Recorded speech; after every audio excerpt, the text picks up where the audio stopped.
Hemos estado viendo de qué manera ante los ojos del mundo, ¿verdad?, se encuentra actualmente otra vez en los encabezados del periódico, en los medios de comunicación, el área geográfica del Medio Oriente, tal como la Biblia lo profetizó a través de los profetas hebreos hace miles de años. Ahora bien, los palestinos no son palestinos.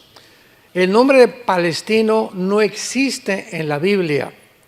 Ellos adjudicaron este nombre cuando los judíos regresan en el 48 para declarar Israel un estado libre, soberano, independiente.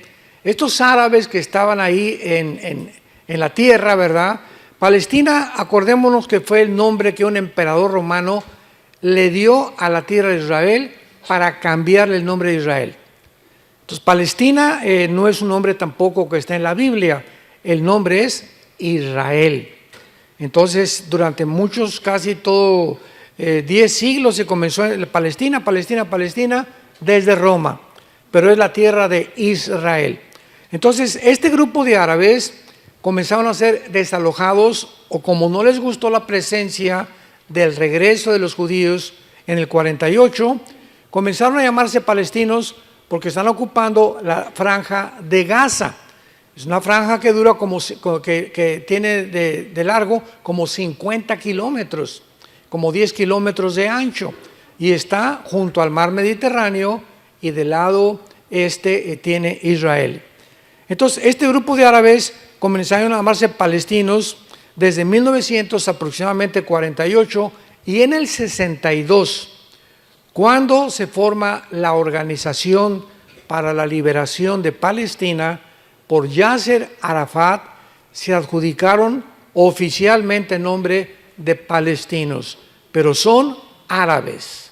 O sea, no existe un grupo, existe Edom, Moab, que son la tierra de Jordania, los cananeos, filisteos, amorreos, etcétera, etcétera, pero no encontramos la palabra Palestina.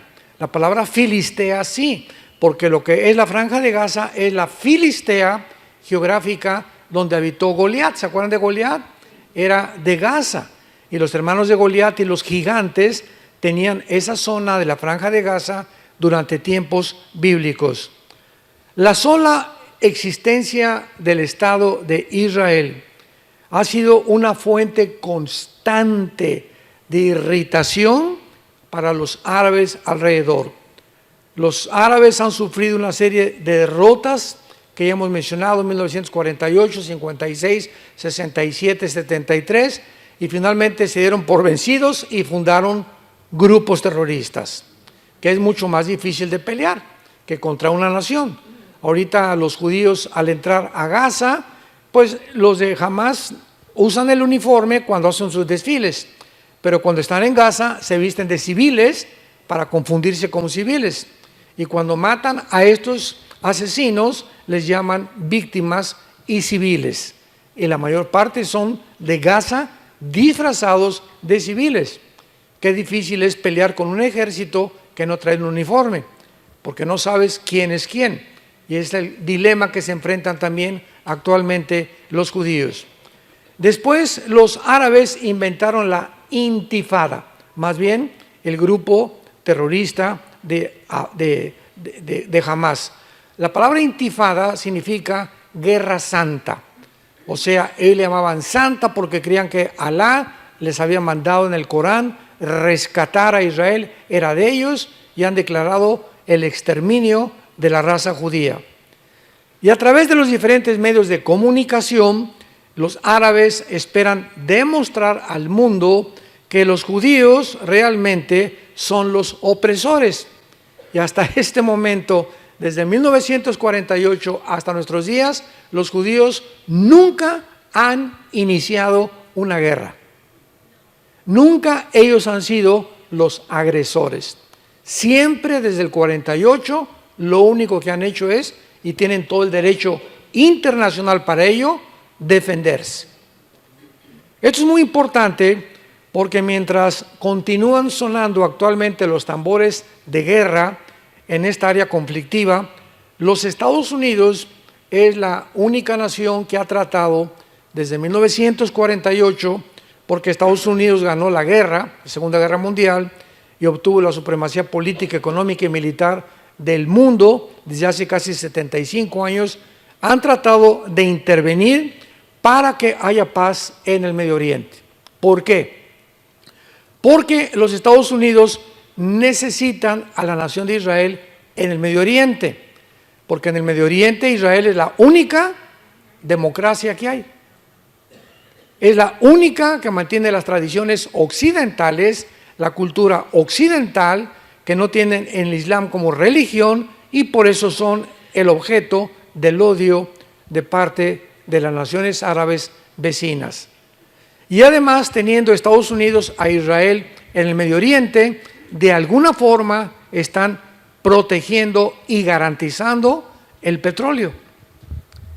El día que Estados Unidos caiga, que ya no tarda en suceder, Israel, como dice la Biblia, se van a quedar completamente solos. Y entonces va a venir la guerra de Ezequiel 38, las otras naciones árabes, y se va a convertir el mundo verdaderamente en un caos. Ahora veamos nosotros que esta es la razón de lo que se llama el antisemitismo, que es la oposición o el prejuicio e intolerancia hacia el pueblo judío. Sin embargo, ya también lo vimos, la palabra semita abarca a más grupos étnicos que solamente los judíos. Los judíos son una rama de los semitas, porque cuando hablamos de semitas hablamos de asirios, madianitas, caldeos, moabitas, edomitas, amonitas y los mismos árabes. Desgraciadamente el semitismo debería ser definido como una oposición a todos los semitas, pero no es así, solamente es a los judíos, cuando la misma etimología de la palabra demuestra que no es correcto su uso. Sin embargo, no es la realidad. Han sido los judíos el blanco continuo para el antisemitismo.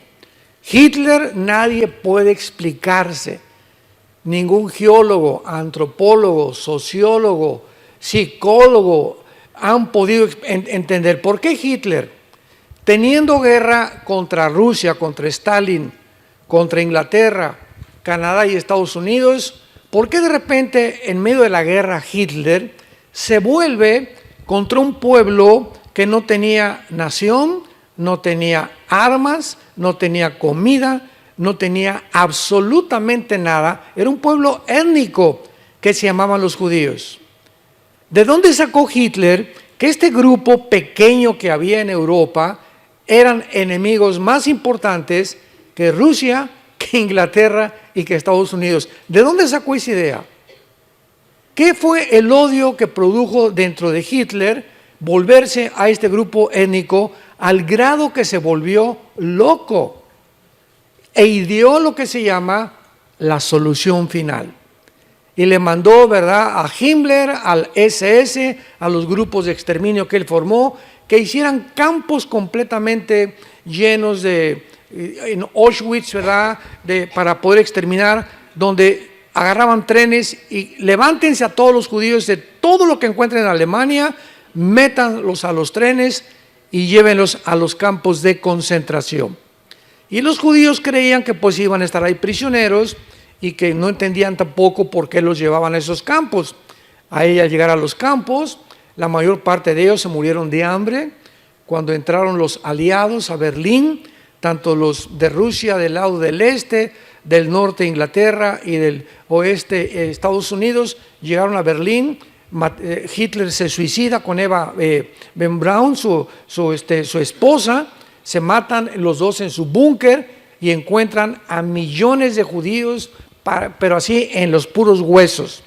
Hay cantidad de fotos de esto. Cuando vayas a Israel, ve al Museo del Holocausto, lo puedes encontrar. Y van a encontrar ustedes también a los millones de judíos que los metían a los hornos, los desnudaban, les decían, se van a bañar, y metían ahí a mujeres, niños, grandes, y ya encerrados le abrían el gas y morían asfixiados. Los sacaban y los enterraban como si fueran animales en pozos, tremendos cementerios que hicieron por todo Alemania.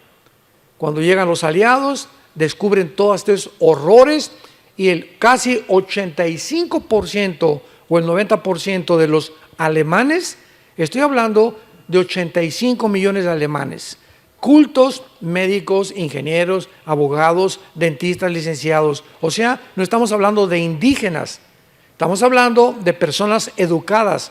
El 85 millones de alemanes fueron engañados y no detectaron realmente el veneno y el odio de Hitler por este grupo de judíos.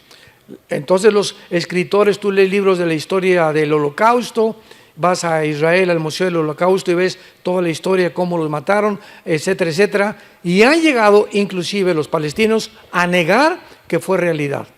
O sea, eso es absolutamente absurdo, ¿verdad? Y ridículo, ya es una locura. No, ni siquiera existió el Holocausto. Bueno, ve a ver las fotos y ve a ver todas las personas y los viejitos que tienen grabado el número tatuado que les grababan los nazis para distinguirlos que no fueran más que judíos. Entonces, ¿qué fue lo que puso este odio en Hitler? ¿Por qué se olvida de todos sus verdaderos enemigos y se concentra en un grupo que se llaman los judíos? La Biblia es el único libro que explica el odio de Hitler en contra de este grupo, esta raza judía, que es un grupo que él odiaba porque el mismo Satanás poseyó a Hitler. Él se levantaba a las 2, 3 de la mañana, Hitler gritando, y le decía a Eva Braun, su esposa, me están persiguiendo, empapado en sudor.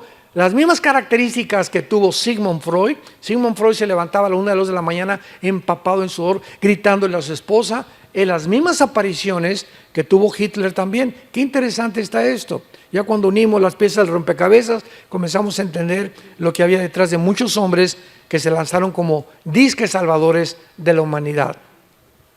Entonces, este odio, ¿verdad?, es producido por Satanás. ¿Por qué quería destruir Hitler a los judíos? Porque Satanás, Apocalipsis capítulo 2. Vayamos a Apocalipsis 12. Vean ustedes qué cosa más maravillosa es la Biblia. Dice en Apocalipsis capítulo 12, versículo 12. Por lo cual, alegraos cielos y los que moran en ellos. ¡Ay de los moradores de la tierra y del mar! Porque el diablo ha descendido a vosotros con gran ira, sabiendo que tiene poco tiempo.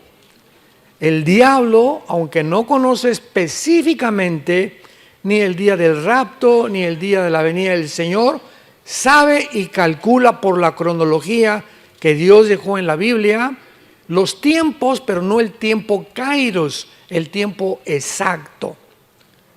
Entonces, el diablo sabía que si los judíos regresaban a su tierra, comenzaría a contar la cuenta regresiva, Dios, de las profecías finales. Entonces, el diablo tenía que impedir, de alguna forma previó que iban a regresar a su tierra, porque desde que Teodoro Herzl en el siglo XIX fue un judío, comenzó a pensar en el sionismo, que es la idea de los judíos de recuperar la tierra. El diablo se dio cuenta que ya estaba moviéndose, se hace la declaración Balfour, 1917, los ingleses están de acuerdo en que regresen a su tierra, y Hitler surge como primer ministro de Alemania. El diablo tenía que destruir a los judíos. ¿Y quién fue su instrumento? Adolfo Hitler. ¿Por qué? Porque ya lo dijimos en la conferencia anterior, cuando los judíos regresan, comienza la cuenta regresiva de las profecías finales de la historia humana. Si los judíos no hubieran regresado, ¿quién va a reconstruir el tercer templo que menciona la Biblia? Según de Tesalonicenses capítulo 2, Apocalipsis capítulo 11, etcétera, etcétera. Si el pueblo de Dios no hubiera regresado a Israel, ¿a quién iba a perseguir el anticristo? ¿A los tlaxcaltecas? ¿A los aucas? ¿A los aztecas?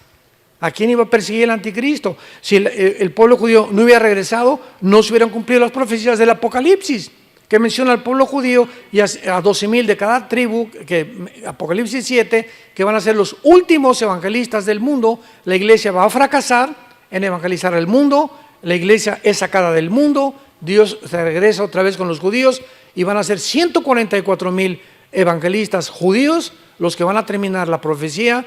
Será predicado este evangelio y entonces vendrá el fin. La iglesia va a fracasar en evangelizar al mundo por la apostasía en que la iglesia se encuentra actualmente.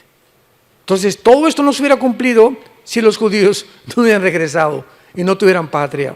Seguirían exiliados, repartidos por todo el mundo. Entonces, Hitler fue poseído por un principado satánico con la única idea: mata a este grupo de personas.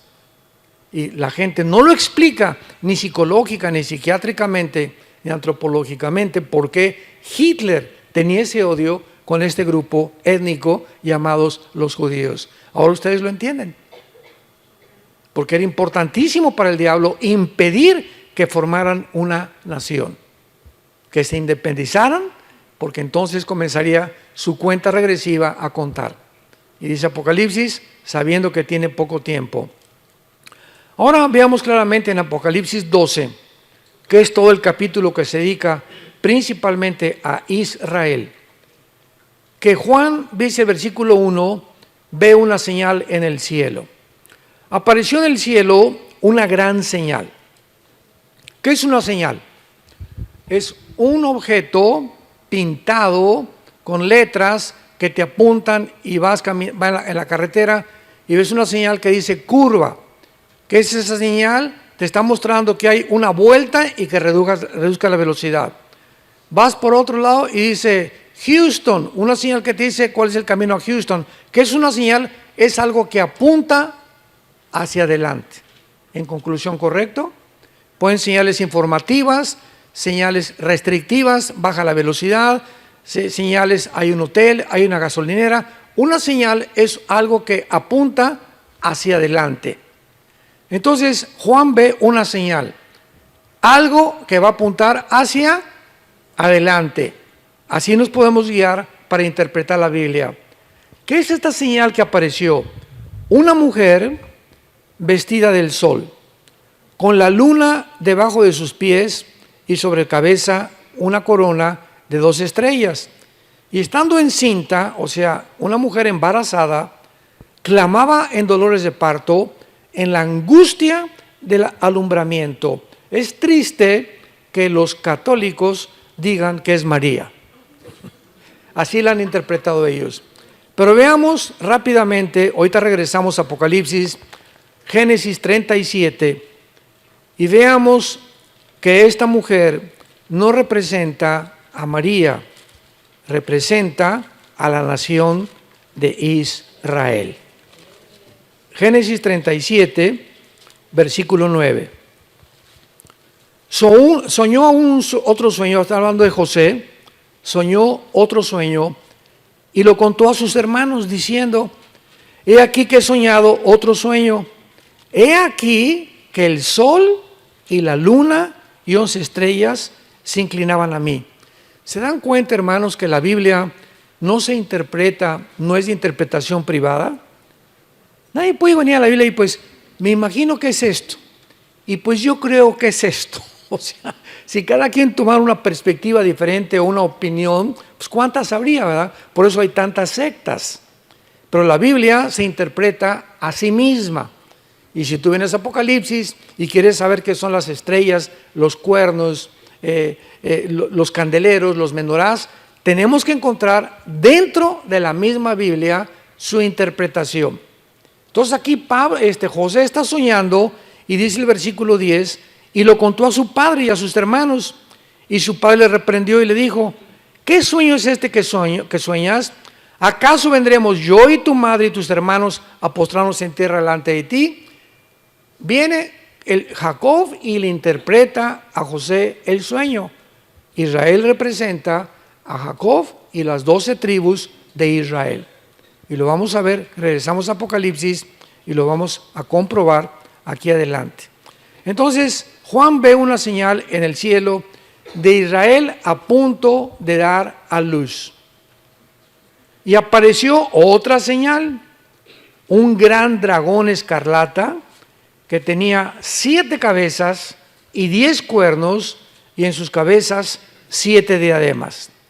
Su cola arrastraba la tercera parte de las estrellas del cielo y las arrojó sobre la tierra, y el dragón se paró enfrente de la mujer, acordémonos que está embarazada, que estaba para dar luz, a fin de devorar a su hijo tan pronto como naciera. ¿Recuerdan ustedes que cuando los reyes del oriente llegaron con Herodes, Mateo capítulo 2, Lucas, le preguntaron, ¿dónde está el que va a nacer? Y Herodes se entera de que hay una profecía de que iban a ser el Mesías. Y entonces Herodes, al enterarse de esto, que es lo que representa esta visión, manda matar a todos los niños menores de 2 años en Israel. ¿Se acuerdan? ¿Por qué? Porque el diablo le puso, ya viene el Mesías, van a nacer, maten a todos los niños menores de 2 años, y se le aparece un ángel a José y a María y les dice, huyan hacia Egipto. Y se van en un burrito José y María embarazada y huyen, ¿verdad? Bueno, nace en Belén Jesucristo y huyen después del nacimiento porque había órdenes del rey Herodes de matar a todos los niños menores de edad. Ese es el dragón que estaba esperando que naciera Jesús para matarlo. Cuando iba a nacer Moisés, el diablo sabía claramente que vendría un libertador del pueblo de Israel. ¿Y qué hace el faraón? A las parteras de Egipto, Éxodo capítulo 1, maten a todos los niños menores de edad. Vean los intentos satánicos en la Biblia contra el pueblo judío, impidiendo que naciera el Mesías. El odio contra el pueblo judío, y lo mantiene Satanás todavía. Y entonces, ¿qué hace la mamá de Moisés? ¿Verdad?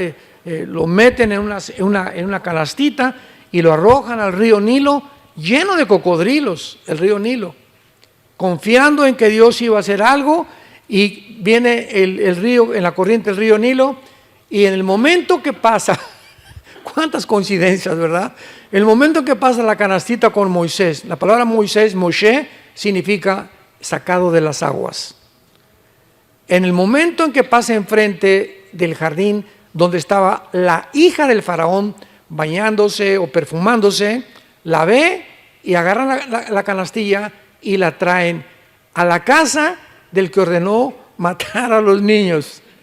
Y en la casa o en el palacio del que dio la orden de matar a los niños, ahí mismo es educado y es criado el Salvador de Israel, Moisés. Increíble. Todo lo que hace Dios, lo que el mundo busca para el mal, Dios lo convierte muchas veces para el bien. Pero así es toda la historia, ¿verdad? Que vemos en la Biblia, el faraón, luego Amán, en la vida de Esther, la reina, en Persia, Herodes, pero vemos una persecución continua, sangrienta, con un odio impresionante hacia la raza judía. Ahora lo entendemos por qué. Porque a través de ellos vinieron las leyes morales, las leyes higiénicas, las leyes civiles, los mandamientos, el Mesías y la Biblia. Entonces, lógico que detrás de todo esto haya un odio, si es que existe Satanás, para impedir que todas estas cosas las podamos disfrutar como Dios quiere que nosotros lo hagamos. Entonces vemos aquí en el versículo 3 de Apocalipsis 12, que el dragón escarlata, así se le llama al diablo, tenía 7 cabezas y 10 cuernos, de los cuales ahorita no hay tiempo de interpretar eso, y su cola arrastraba a la tercera parte de las estrellas del cielo. Aquí está hablando de la rebelión de Satanás, que no es Satanás. La palabra Satanás es un título, la palabra diablo es un título, su nombre es Lucifer. Lucifer. La palabra Satán en el hebreo significa enemigo, nada más. Y diablo significa acusador, el que acusa a los hermanos. Pero la entidad espiritual es Lucifer, que se llama el portador de la luz. Y Satanás o Lucifer nunca fue un ángel. Él no es un ángel caído, él era querubín. Los querubines, Dios crea a los ángeles, la palabra malak en el hebreo. Ángel significa enviado o mensajero, nada más. Los ángeles son los mensajeros a quienes Dios manda a este planeta desde el tercer cielo a traer mensajes a los hombres. Como Gabriel se le aparece a Daniel, Gabriel fue el que se le apareció a la Virgen María, etcétera, etcétera. Y los querubines es otro rango angelical que están arriba de los ángeles, jefes de los ángeles que están en el trono de Dios. Y arriba del trono de Dios hay otro tipo de criaturas que se llaman serafines, que significan los que arden y los que dicen santo, santo, santo es el nombre del Señor. Isaías capítulo 6 del 1 al 5. Todos los serafines no se mueven de ahí. Los querubines, que era Satanás, él protegía el trono de Dios. Querubín protector está en Ezequiel 28, toda la creación de Lucifer. Y pregunta, ¿por qué se le llama querubín protector si el pecado no había entrado? ¿Por qué Adán en el huerto del Edén le dice Dios, labra y cuida? Esa palabra en el hebreo es protege el huerto del Edén. ¿Protegerlo de quién? Los leones no mordían, no había veneno. Ahorita lo explico. Qué interesante, ¿verdad? ¿Nunca se han hecho esas preguntas? ¿Por qué nunca me las hacen?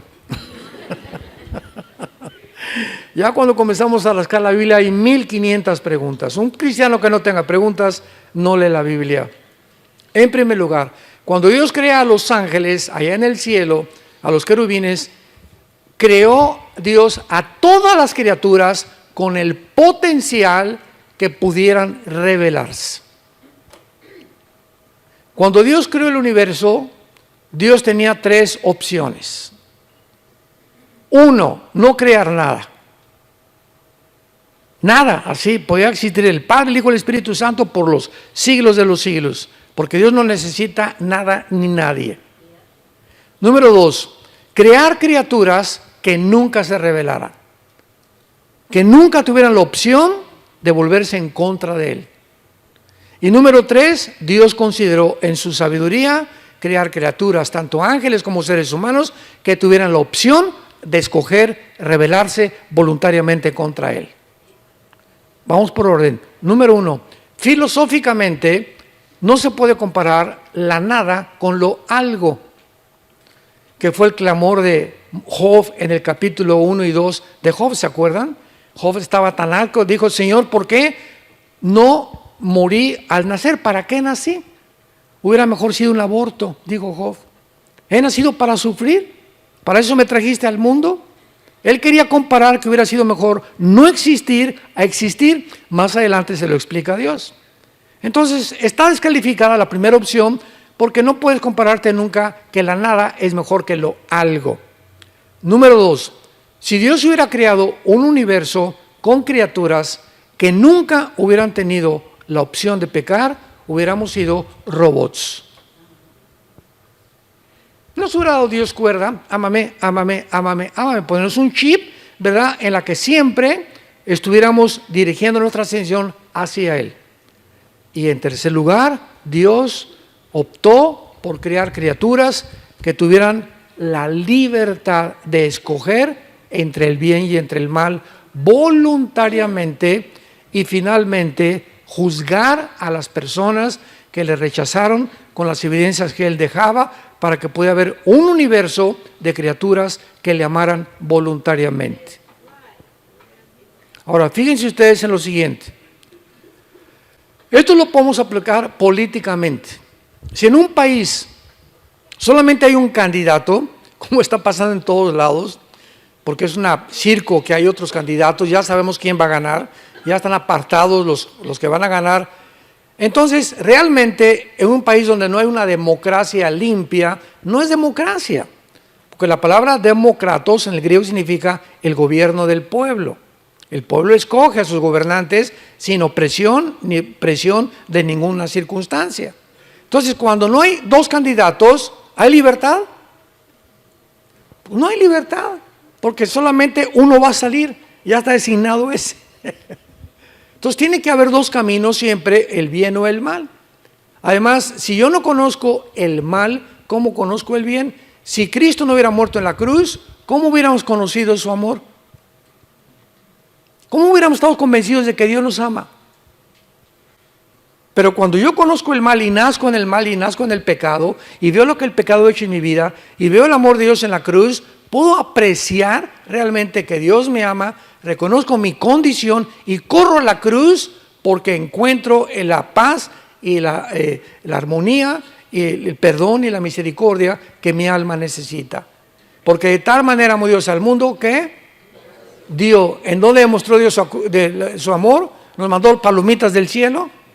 No, nunca mis hijos se van a enfermar, nunca va a haber guerra, nunca va a haber nada. No, Dios mostró su amor en una cruz. Como decía Billy Graham, el gran evangelista del siglo pasado, cada vez que tengo un problema, yo tuve el privilegio de estar con él 2 días en Acapulco, en México. Me escogieron a mí para ser su intérprete cuando fue a México. Fue un privilegio que Dios me dio en 1983-85 del siglo pasado. Y nos dijo Billy Graham a él, a mi hermano que estaba conmigo, que es menor que yo, y a mí. Me dijo, cada vez, Armando, que yo veo hacia el pasado y dudo de Dios, y tengo problemas porque siempre todos tenemos dudas de Dios, si será o no será, si es esto o aquello, lo único que hago es siempre voltear y ver la cruz. Me quedó grabado, como no se imaginan, en mi alma. Ya no me pongo a pensar en ninguna otra cosa, solamente sé que Dios me ama, ahí está la cruz. Y aunque no lo entiendas y pasen cosas que parezcan contradictorias en tu vida, ve la cruz. Dios te ama. De tal manera que dio a su Hijo en nuestro lugar. Esto es entonces lo que la Biblia revela de la rebelión. Y dice el versículo 5, y ella dio a luz un hijo varón. Sabemos que es Jesús, que regirá con vara de hierro a todas las naciones, y su hijo fue arrebatado por Dios y para su trono. Aquí nada más en el versículo 5 hay 2000 años de diferencia. Porque cuando nació Jesús no gobernó con vara de hierro, lo hará cuando baje del trono de Dios. Ascendió al cielo y va a regresar a gobernar con vara de hierro en el reino mesiánico o en el reino milenial. Y la mujer, ya sabemos que Israel, ¿se acuerdan? Ahora entendemos, la mujer, o sea Israel, huyó al desierto, donde tiene lugar preparado por Dios para que allí la sustenten por 2060 días, o sea, 3 años y medio. ¿Se acuerdan de Mateo 24:15? Ya tenemos otra pieza de rompecabezas. Jesús les dice a los judíos, Mateo 24 es específicamente a los judíos. En Mateo 24 no es el rapto, porque el rapto no estaba en el Antiguo Testamento. Recordamos, el rapto fue un misterio revelado en el Nuevo Testamento. Entonces no encontramos en los evangelios el rapto, no encontramos en el Antiguo Testamento el rapto. Encontramos tipos como Elías, que fue sacado al cielo, y Enoc, capítulo 5 de Génesis, y que no gustaron la muerte, fueron llevados por Dios de una forma sobrenatural. Y Elías fue llevado y Enoc fue traspasado al cielo para no ver muerte. Son tipos del rapto, pero la doctrina específica que iba a haber una generación como Enoc y como Elías no existía en el Antiguo Testamento. Entonces, ¿qué dice Mateo 24:15? Jesús a los judíos, cuando veáis la abominación desoladora que profetizó Daniel, cuando vean que el anticristo, aquí ya son los 3 años y medio de la primera parte de la tribulación, cuando vean que el anticristo entra al templo y pone una estatua de él, violando, blasfemando ya el nombre de los judíos y traicionando el pacto con los judíos, en ese momento huyan a los montes. Y la mujer, después que Dios vio esto, huyó al desierto. Y que este lugar se llama Petra, que está al sur de Jordania. No sé cuántos de ustedes nos han acompañado cuando hemos ido a Israel, pero Petra es una ciudad de Aladino y el país de las lámparas maravillosas. O sea, es una ciudad que es un sueño. Tú llegas a Petra y antes de llegar hay un camino, pues como de aquí donde está esa bocina, así nada más, cabe una carreta con caballos y todo es empedrado, todo es pura tierra. Y es como casi 1 kilómetro, ahí te deja el camión y nos bajamos todos, comenzamos a caminar y al llegar a Petra te quedas así, ¿qué es esto? Es una ciudad incrustada en los montes, en las piedras, llena de camellos. Me acuerdo que a nuestra hija Salén me estaban ofreciendo 25 camellos por ella. Siempre mi hija se acuerda de eso, por cierto, se acaba de casar hace 1 mes y medio, era la más chiquita que teníamos en la familia, y llegó un árabe, ¿verdad? Y 25 camellos, y dije, no, y total que nos seguimos caminando. Está soñando en está en el desierto, pero todo es impresionante, las construcciones de Petra, es un sueño, que no sé ni cómo lo pudieron haber construido así. Y nos alcanza el árabe como a los 5 minutos, 40 camellos por tu hija. Le dije, te dije que no, por el amor de Dios. Y vamos a comer, falta como 40 minutos y me estaban esperando afuera. 500 camellos por tu hija. Le dije, ni aunque me des 1.000.000 de camellos por mi hija te voy a dar nada. Pero es algo maravilloso, pero esta es precisamente la profecía que está relacionada con Mateo 24:15. La mujer huyó al desierto, donde Dios tiene preparado para ella que allí la sustenten por 1260 días. Vean esta profecía en Isaías 27 también. Isaías 26, perdón. Isaías 26, versículo 20 y 21. Todo esto está hablando del mismo tiempo y del mismo pueblo de Israel. Isaías 26, 20 y 21. Anda, pueblo mío, entra en tus aposentos, cierra tras sí tus puertas, escóndete un poquito por un momento en tanto que pasa la indignación, o sea, la persecución del anticristo. Porque he aquí Jehová sale de su lugar para castigar al morador de la tierra por su maldad contra él. Y la tierra descubrirá la sangre derramada sobre ella y no encubrirá ya más a sus muertos. Aquí está hablando Isaías hace 2700 años, lo que después, 700 años después de Isaías, escribió el apóstol Juan. Y en penúltimo lugar, aquí mismo en Apocalipsis 12 regresamos, que van a estar protegidos los judíos, o un remanente de los judíos, por 42 meses, o tiempo y tiempo, si la mitad de un tiempo, o 1260 días. Y va a ser en ese tiempo, ya estamos al final de la tribulación, cuando hubo una gran batalla en el cielo. Miguel y sus ángeles luchaban contra el dragón, y luchaban el dragón y sus ángeles, pero no prevalecieron, ni se halló lugar para ellos en el cielo. Y fue lanzado fuera el gran dragón, la serpiente antigua que se llama Diablo y Satanás, el cual engaña. ¿Cómo termina la Biblia? Que el mundo seguirá siendo engañado, como actualmente. Ya no saben quién es el bueno, quién es el malo, quién es hombre, quién es mujer, si la vacuna es buena, si la vacuna es mala, si ese gobierno, si aquel gobierno.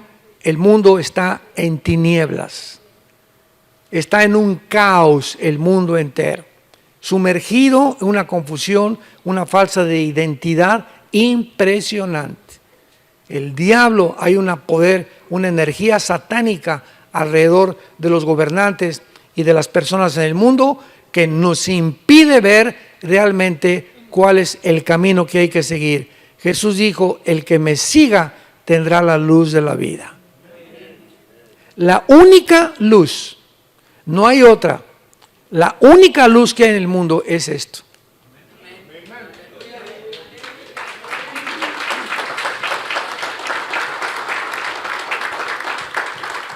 Segunda de Pedro, tenemos la palabra profética más segura. a la cual haríamos bien, más que ahora, más que en este tiempo, a la cual haríamos bien en estar atentos como una antorcha, como la única luz que nos ha dejado Dios, para que podamos realmente permanecer en la luz hasta que el día sea perfecto, hasta la venida de Jesucristo. Tú te separas de este libro un día, 2, 3 días, ya como dijimos, sin que te des cuenta, vas a tomar malas decisiones. Vas a comprar un carro que no ibas a comprar una casa que no ibas a comprar, una cosa que no ibas a comprar, vas a dar un consejo equivocado a tu esposo o a tu hijo, etcétera, etcétera. Vas a comenzar a darte cuenta. ¿Por qué? Porque en esos 3 días tú has considerado que no necesitas una guía, que no necesitas estar en comunión con Dios. Día y noche le dice Dios a Josué, de día y de noche. Te levantas en la palabra, medítala, guárdala, escríbela en tu corazón y antes de acostarte también. Señor, pero yo nada más a las 12 del día. O que la canción, de día y de noche dice la Biblia. Pero yo nada más a las 5 de la tarde, Señor. O de día y de noche. ¿Qué cabezón eres? Ahora, hay una pregunta y no quiero que nadie levante la mano. ¿Cuántos de ustedes, al levantarte y antes de acostarte, tienes un tiempo con este libro? ¿Por qué dices que crees en la Biblia y que tienes fe cuando no haces lo que Dios te manda? ¿Qué es la fe? Creer lo que Dios dice, y la única forma de mostrarlo es que obedezco lo que dice. Pero si yo ni siquiera de día y noche, pasan 2, 3 días y ni siquiera tengo contacto con la Biblia y me llamo cristiano. Y hermano, sáqueme este espíritu. ¿Y por qué estoy desanimada? ¿Y por qué esto? Y volví a caer en el pecado. Y volví a caer en el alcohol. Y tengo este problema. Y soy paranoico. Y tengo en la noche se me aparecen espíritus que me gritan que me van a matar. Y mi esposa, mi matrimonio no ha funcionado. ¿Por qué? Porque estamos lejos de Dios. ¿Qué fue lo que dijo Jesús? Juan 15, 5. ¿Separados de mí? 0. No hay absolutamente nada que yo pueda hacer sin tener relación con Jesús y sin permitirle a Jesús tomar vivir dentro de mí.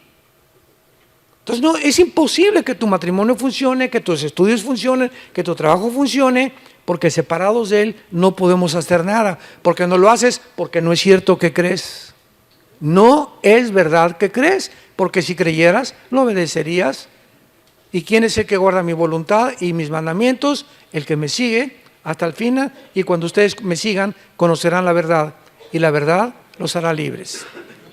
Tenemos que, más que nunca, santos de Dios, en este tiempo, vivir cerca de Dios. No se imaginan, no tienen idea todos ustedes lo que se viene sobre el mundo. Las cosas no van a mejorar. Ni políticamente, ni religiosamente, ni filosóficamente, ni científicamente, ni en ninguna academia religiosa que puedan ustedes conocer o estudios que puedan ustedes conocer. En ninguna área de la vida va a funcionar. El mundo está a la orilla de un abismo a punto de caer. La humanidad está a punto de caer. El ser humano ha fracasado como ser humano por sacar de la ecuación a Dios. Los únicos que van a sobrevivir, los únicos que van a tener dirección, los únicos que van a realmente a saber, a no tener miedo hasta el fin, son los que seguimos a Jesús. Y hasta que tú no entres y entiendas eso en tu cabecita y te arrepientas hoy mismo, de tu vida que llevas, tan superficial y tan carnal, nunca podrás conocer la verdad. Y estas tinieblas que van a cubrir el mundo te desviarán de tu camino y del propósito por el cual fuimos creados. Te damos gracias, Señor, en esta tarde por tu palabra. Te damos gracias, Señor, por dejarnos esta luz maravillosa que se llama la Biblia, a la cual hoy más que nunca haríamos bien en estar atentos, como a una antorcha que alumbra en un día oscuro hasta que el lucero de la mañana salga a nuestros corazones. Te damos gracias, Señor, porque nos has llamado a vivir cerca de ti, a conocerte y saber que realmente nuestros corazones sean afirmados, irreprensibles en santidad delante de ti hasta la venida de nuestro Señor Jesucristo con todos sus santos. Gracias porque nos has llamado para tener herencia entre los santificados, para conocer la verdad y para que la verdad nos haga libres. Pedimos en oración que el amor de todos ustedes abunde más y más en todo conocimiento, para que siempre aprueben lo mejor, a fin de que sean sinceros e irreprensibles en el día de Jesucristo, llenos de frutos de justicia que son por medio de Jesucristo, para la gloria y la alabanza solamente de nuestro Dios. Oramos que permanezcan firmes en la esperanza a la que todos hemos sido llamados hasta el fin, para que aprueben lo mejor y sean iluminados interiormente con su espíritu, para conocer la altura y la profundidad, la anchura del amor de Cristo que sobrepasa todo entendimiento. En este momento, si hay algo en tu vida, tú lo sabes, porque en este momento el Espíritu Santo está actuando poderosamente en tu corazón. Alguna área en tu vida que has fallado con Dios, arrepiéntete. Pídele perdón en este momento a Dios de tu adulterio, fornicación, robo, deudas que no has pagado, tu falta de generosidad, tu avaricia con el dinero, la forma como estás viviendo solamente para tus intereses y no has entendido que vivir para los demás es el secreto de la felicidad. Jesús nunca vivió para él mismo, sino para servirnos y dar su vida en nuestro lugar. Dile: Señor, te pido perdón por mi vida, me arrepiento con todo mi corazón. Muéstrame en este instante todas esas áreas oscuras de mi vida, esos cuartos en mi vida que no te he permitido entrar, eso que yo creía que eran secretos en mi vida. Tú los conoces y tú no puede haber secretos para ti. Tú conoces todas las cosas de mi vida, no te puedo esconder nada. Escudriñame, Dios, con tu espíritu, porque quiero vivir para ti una vida de santidad irreprensible hasta la venida de Jesús, mi bendito Salvador. Te pedimos, Señor, por Israel. Oramos por los líderes de Israel, que les dé sabiduría para estos dilemas que están enfrentando. Te pedimos por el pueblo palestino que ha sido víctima de un grupo terrorista que los ha atemorizado y usado como escudos, como carne de cañón, para justificar sus fechorías ante el mundo entero.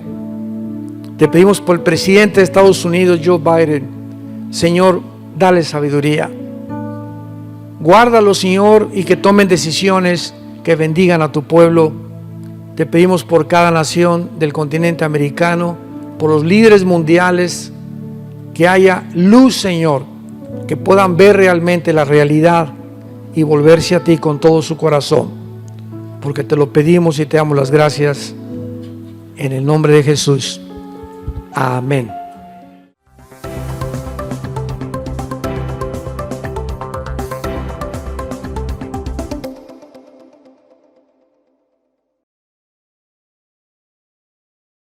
¿Qué tal? Me da muchísimo gusto saludarles y quisiera simplemente comunicarles que gracias a todos ustedes a través de todas las naciones en el mundo que aman la palabra de Dios y que realmente están interesados en que nosotros como organización Vida Nueva para el Mundo continúe predicando el Evangelio de la gracia de Jesucristo, podamos nosotros continuar haciéndolo gracias a sus donaciones. Este año cumplimos 46 años de ministerio, 46 años donde hemos predicado, pensamos y consideramos de una forma fiel el Evangelio, la sana doctrina de Jesucristo. Nosotros con todas estas donaciones tenemos que sostener pastores, misioneros, obras, equipos de televisión y aún continuamos buscando la manera de poder elevar este ministerio. Hasta este momento quiero que ustedes estén enterados, no tenemos una sola propiedad. Y así hemos trabajado durante 46 años porque le damos la importancia a la evangelización, a las misiones y también a los hombres de Dios para levantar más pastores. Le damos las gracias, que pueda Dios con su gracia tocar sus corazones y que puedan ustedes invertir en un terreno donde es fructífero, porque creemos que hemos producido bastante buen fruto para la gloria de Dios. Gracias por sus aportaciones y por las donaciones que sabemos ustedes continuarán haciendo para que podamos continuar siendo fieles en la predicación del Evangelio de la gracia de Dios. Que Dios les bendiga.